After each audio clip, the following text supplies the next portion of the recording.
Selamat malam saudaraku. Selamat kita beribadah dalam kasih Yesus Kristus. Kita belajar firman Tuhan. Kita lihat firman Tuhan.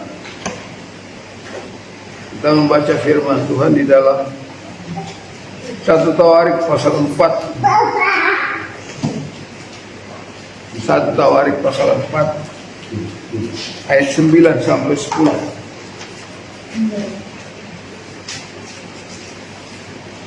Kita baca bersama-sama 1 Tawarik 4 ayat 9 sampai 10.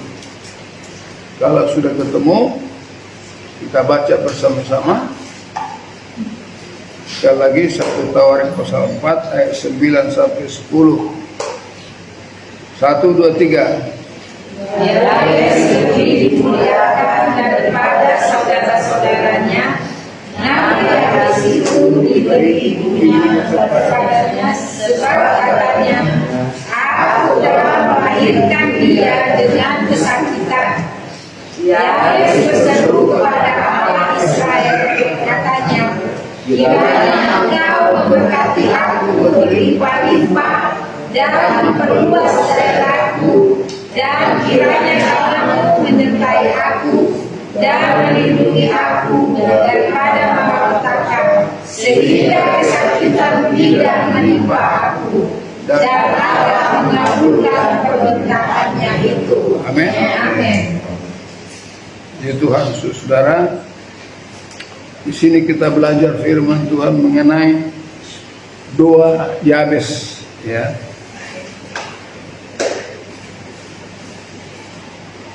Yabes berdoa kepada Allahnya. Di sini kita belajar, saudara-saudara, doa adalah ungkapan hati manusia kepada penciptanya.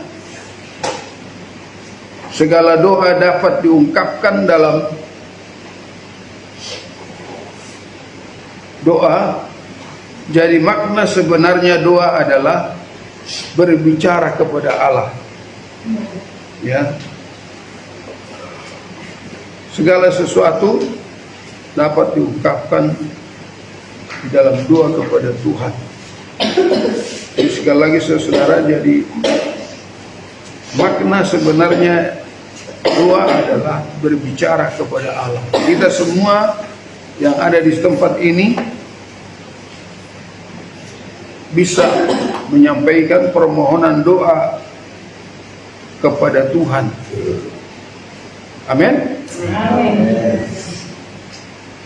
Kita lihat di ayat 9 saudara, nama Yabes, kalau bahasa Ibraninya Yabet, ya, memiliki arti ia menyebabkan kesakitan atau kesengsaraan. Nama ini diberikan ibunya karena ia melahirkan Yabes dengan penderitaan dan kesakitan. Namun demikian saudara, meskipun menyandang nama negatif, Yabes dicatat sebagai tokoh yang istimewa dalam Alkitab. Di dalam 1 Tawarik 4 ayat 9 sampai 10, Yabes dikenal melalui doanya berseru berdoa kepada Allah Israel, ya.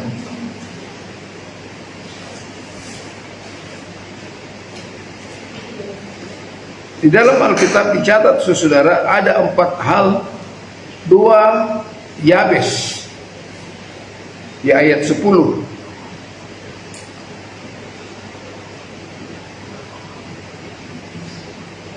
Di ayat 10 saudara-saudara, Yabes berseru kepada Allah Israel, katanya, yang pertama, kiranya engkau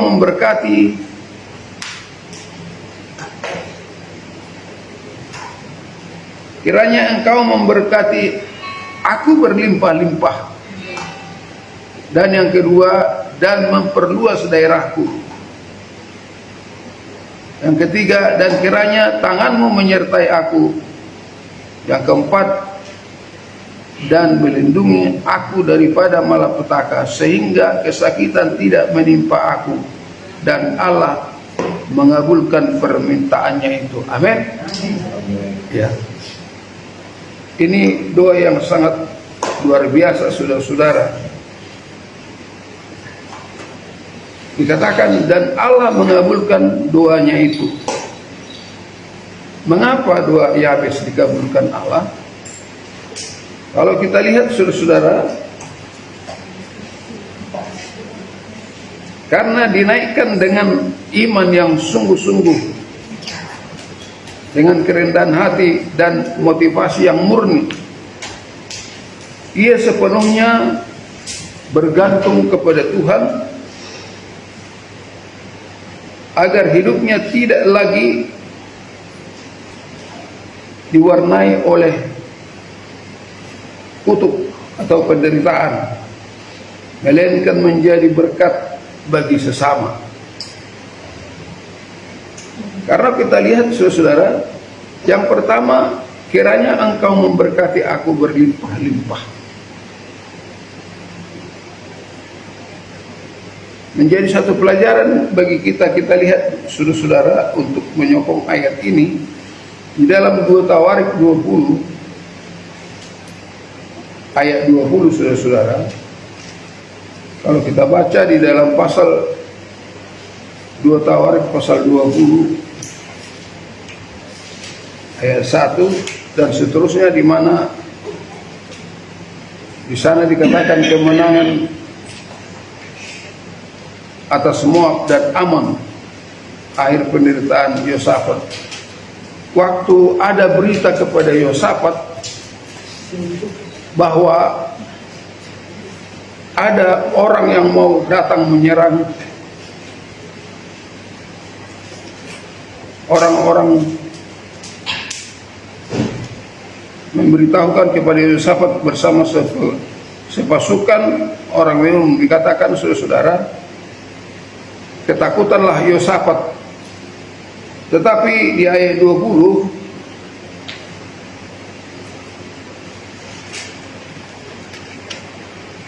pasal 20 ayat 3 dikatakan Yosafat menjadi takut, lalu mengambil keputusan untuk mencari Tuhan. Ia menyerukan kepada seluruh Yehuda supaya berpuasa. Ya.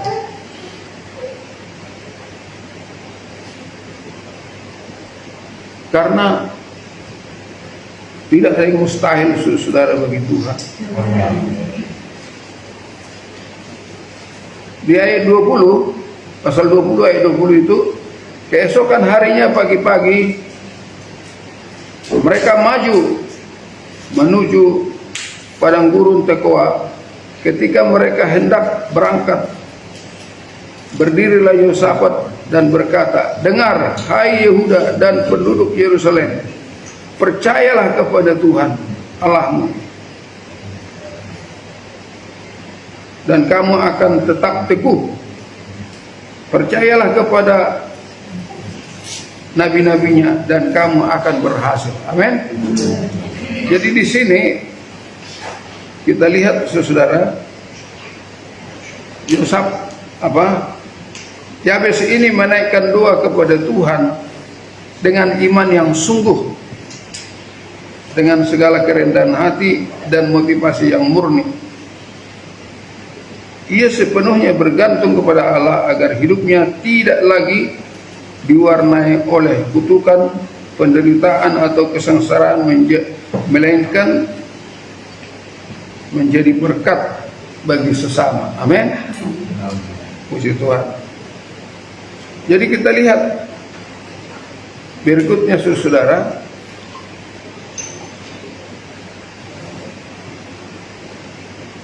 doa Yabes ini merupakan pola bagi semua orang yang percaya. Doa Yabes dikabulkan,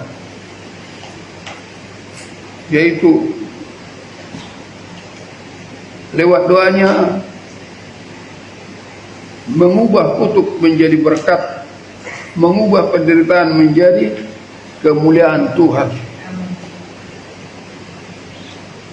Sekali lagi saudara, doa Yabes yang tercatat dalam 1 Tawarik 4 ayat 9-10 ini adalah seruan iman yang luar biasa. Doa ini bukan tentang meminta kepada kekayaan atau materi semata, melainkan permohonan agar Tuhan mengubah masa lalu yang penuh rasa sakit menjadi masa depan yang penuh dengan berkat, perlindungan, dan berdampak. Kita lihat saudara-saudara yang luar biasa permohonan Yabes kepada Tuhan, doanya kepada Tuhan, kiranya Engkau memberkati aku berlimpah-limpah. Berlimpah-limpah di sini artinya seperti firman Tuhan katakan, saudara-saudara, pencuri datang untuk mencuri, membunuh, dan membinasakan, tetapi aku datang karena kata Yesus supaya kamu mempunyai hidup dan kelimpahan. Ya. Kelimpahan di sini bukan untuk semata untuk materi di dalam kehidupannya, artinya menyombongkan diri, tetapi untuk kemuliaan Tuhan. Amin. Dan yang kedua saudara, dan memperluas daerahku. Artinya memperluas daerahku, dia penuh tanggung jawab di dalam pelayanannya, saudara-saudara. Dan yang ketiga, kiranya tanganmu menyertai aku. Jadi dalam setiap kehidupan kita belajar seperti Yabes, mengandalkan Tuhan, tangan Tuhan menyertai dia. Karena memang firman Tuhan katakan, saudara, orang yang menyerahkan hidupnya kepada Tuhan akan senantiasa disertai Tuhan. Dan yang terakhir dikatakan doanya yang terakhir, yang keempat, dan melindungi aku dari malapetaka sehingga kesakitan tidak menimpa aku. Karena mengingat ibu yang melahirkan dia kesakitan, sangat menderita, sengsara, saudara-saudara. Ya, sehingga arti namanya dikatakan, saudara, ia menyebabkan kesakitan atau sengsara ibunya. Artinya dia berdoa supaya mengubah keberadaan yang kesakitan itu, mengubah penderitaan itu menjadi berkat bagi hidupnya, bahkan bagi orang lain. Ya. Demikian juga kita malam hari ini, saudara, kalau berdoa kepada Tuhan, berdoa dengan iman yang sungguh-sungguh kepada Tuhan, dan berdoa doa kita itu, kalau kita berhasil, maka itu hanya untuk kemuliaan nama Tuhan. Puji Tuhan, saudara, saya tidak perpanjang firman Tuhan, tetapi doa Yabes ini sungguh dahsyat dan luar biasa, karena dia naikkan kepada Tuhan dengan iman yang sungguh-sungguh, dan apa yang dia dapatkan dari Tuhan untuk kemuliaan Tuhan. Mari kita tundukkan kepala kita berdoa.